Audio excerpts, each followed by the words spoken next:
This is my most popular furniture makeover to date. I was browsing Goodwill a couple weeks ago and I came across this adorable little side table.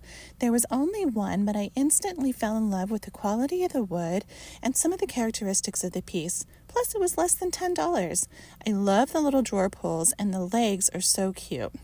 The top finish was in bad shape, and I don't like using chemical strippers, so I decided to see if I could get most of that old finish off with a carbide scraper. This is tedious work, but I find it so satisfying, and it actually works incredibly well. You would think it would damage the wood, but it doesn't. Once I had that top layer off, I went over it a couple times with increasing grit sandpaper to get it nice and buttery smooth. It's important that you don't put a lot of pressure. You just let the sander do the work. Then you blow away that dust. And this is my favorite part. I always spray my freshly sanded pieces with water. This does a couple things. It gives me an idea of what the wood is going to look like when I stain it or when I just top coat it. Plus, it also slightly raises the grain so that if I need to do another layer of sanding, it'll get it nice and smooth. And in this case, I did go back over it again another couple times to get rid of a few more little water rings. With the drawers, I don't usually bother with the carbide scraper because I found that they don't typically have as much varnish or top coat as the top pieces of furniture do. And in this case, the top coat came off nice and easy. Now, I had been complaining about how it was too hot to work on furniture. So my friends at Dwil, which stands for Do What I Love, sent me some of their wood paint to try.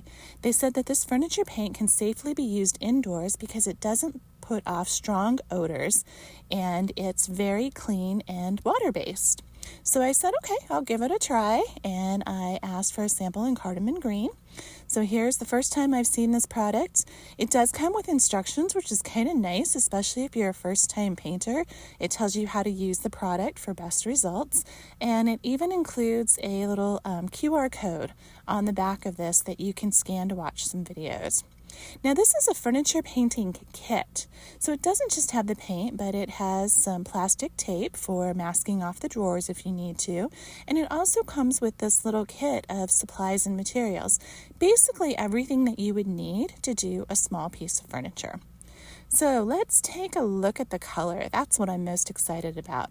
I just love doing things in shades of green. I find it to be a wonderful neutral color that sells very well in my area. And I live in Arizona, if I hadn't mentioned that. So this is not in a can. It's in this plastic container, and it has the little pull tab to open the top lid. You don't need any special tools to get into it, which is nice. Let's see if I can, there we go. Once you open it up, you find out that there's a secondary lid to keep it from leaking, which is also really nice. Oh yes, I think I am going to love this color. It's a really nice, rich green. So let's see what it comes with. It comes with this little brush, looks like a little nylon brush, a foam roller, the tape for sealing off the drawers, some painting tape. I'm guessing this is just to stir the paint, a couple pairs of gloves, and some sandpaper.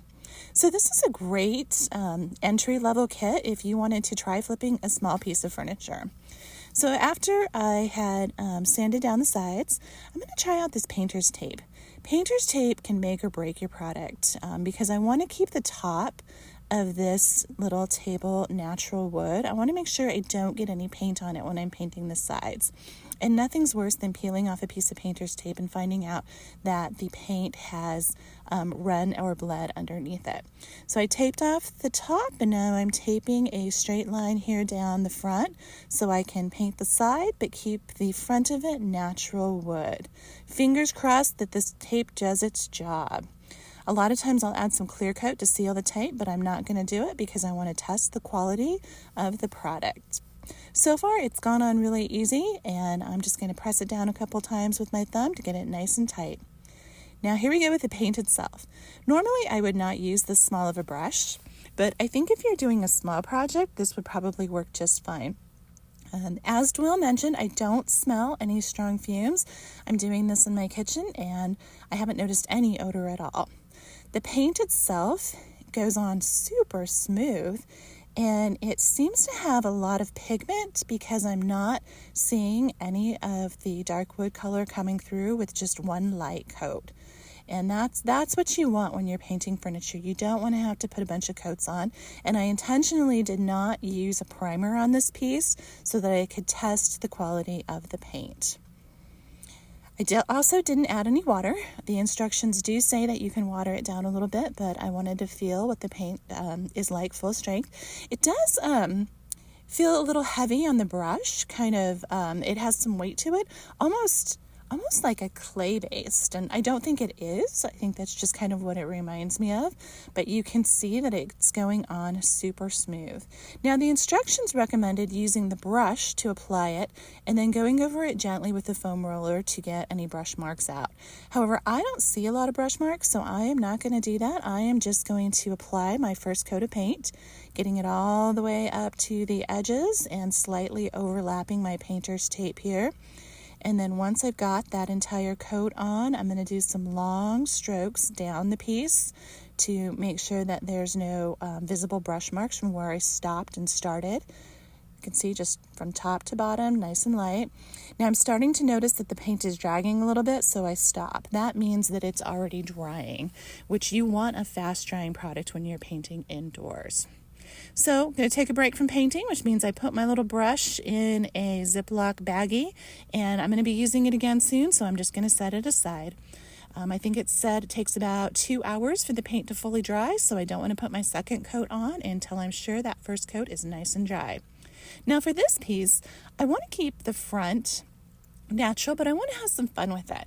So I decided to use this wood applique that I had purchased for another project as a stencil. So what I'm doing is I'm just using a pencil to go in and trace it, just an ordinary pencil, nothing special. Once I have it traced, I moved it over to the other side, did the same thing. I love using stencils and then coming back in and painting.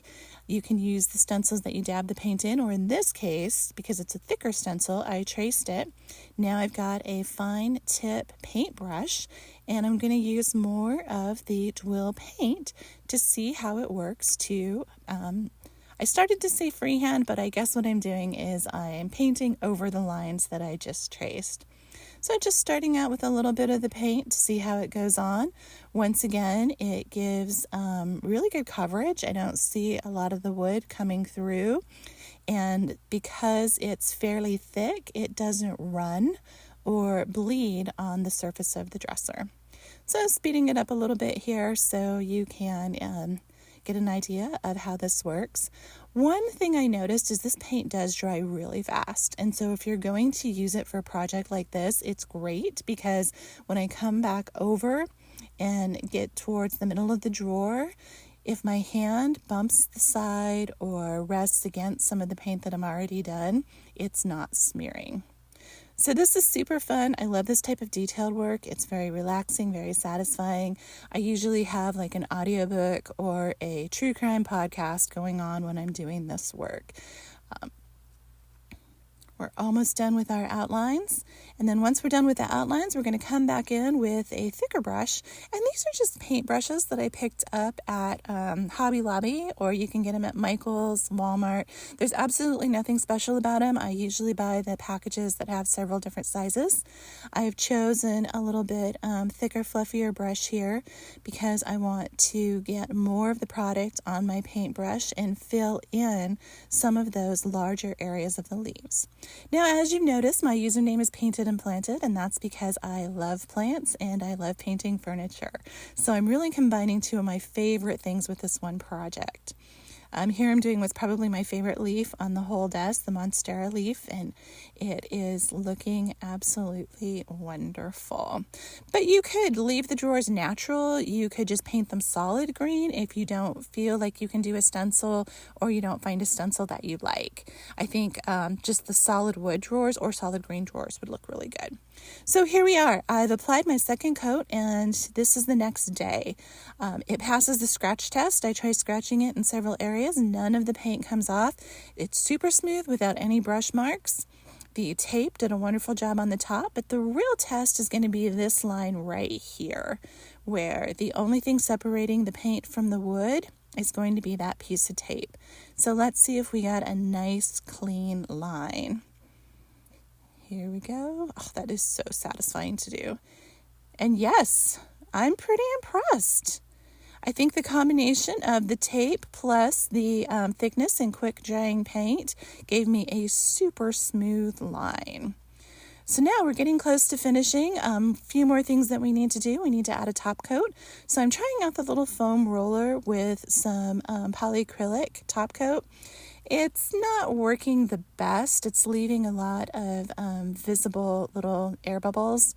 So I'm going to go back over it and probably just use a sponge or a brush that I have. So I would stick to using the little roller for paint as recommended by Dwil. Here we go. I'm going to try it one more time on the top.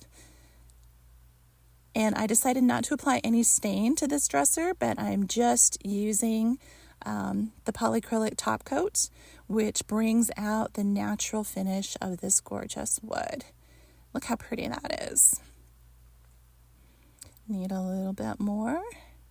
This product does have a little bit of a smell, so I typically use it outside. What I did in this situation is I just put on a mask and I made sure that I had a couple of fans blowing. And you can see my little helper there. I kept telling her to get out of the kitchen, but she doesn't listen. She always wants to be where I am. And to be honest, I appreciate her company. So take a look at that. That's looking really good, and you can't see any of the former scratches or water rings. So I did a good job with my sanding.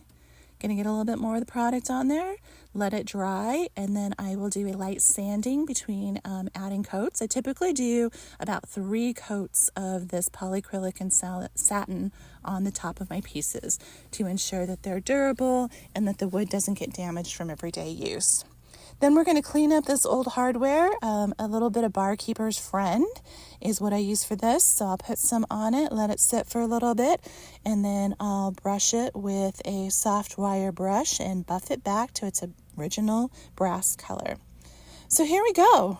This is how it turned out. I'm incredibly happy with this piece. I loved that I was able to keep a lot of the original character, and I am really happy with the quality of the Dwil paint that I used for it. This is the original paper that was in the drawers. It kind of acted as an inspiration for me, and all my Planty friends love it. I have posted it on Facebook Marketplace, and I'm just waiting for the right person to find it and take it home. Please subscribe and follow me for more furniture makeovers like this. Thank you.